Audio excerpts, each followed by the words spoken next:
राजस्थान ने 2019 में भी एनडीए को 25 की 25 सीटें दी थी और अब 2024 में भी राजस्थान 25 की 25 सीटें देने का फैसला कर चुका है।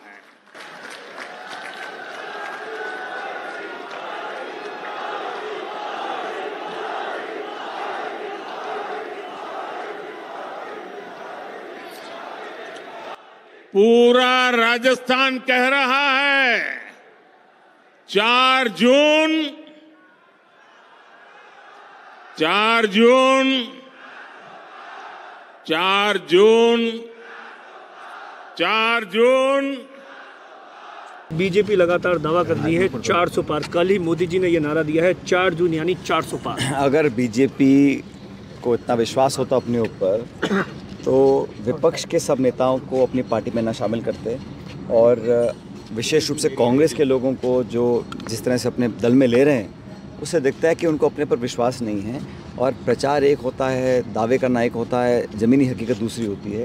राजस्थान के अंदर मैं जानता हूँ कि इस बार माहौल ऐसा है कि लगातार लोग कांग्रेस से जुड़ रहे हैं और 10 साल की जो बीजेपी सरकार की रिपोर्ट कार्ड है इसको देखकर लोगों ने मन बना लिया कि बदलाव ज़रूरी है।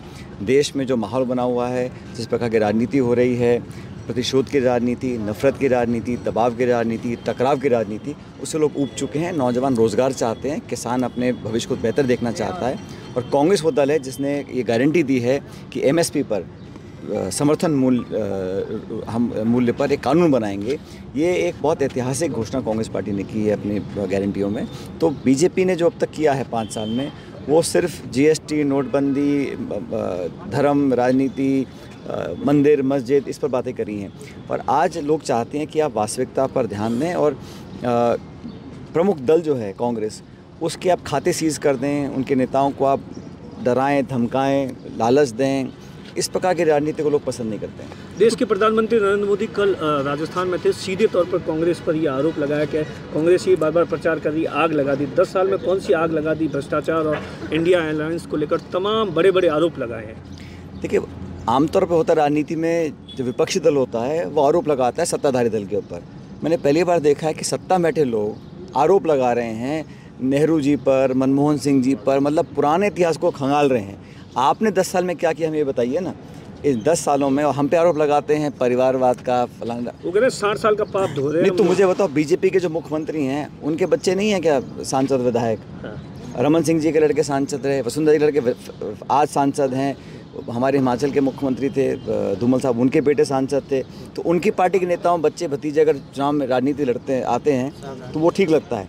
और एनडीए जब बिखर गया है और इंडिया अलायंस मजबूत हो रहा है तो बीजेपी में एक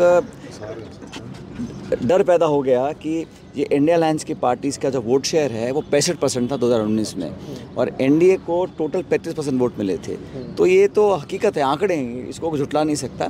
इसीलिए ताबड़तोड़ रैलियां कर रहे हैं, नाना प्रकार की बातें कर रहे हैं, दुष्प्रचार कर रहे हैं, दावे कर रहे हैं, मीडिया का दुरुपयोग भी हो रहा है। लेकिन मैं मानता हूँ कि जनता सब जानती है और इस देश का मतदाता बहुत समझदार है।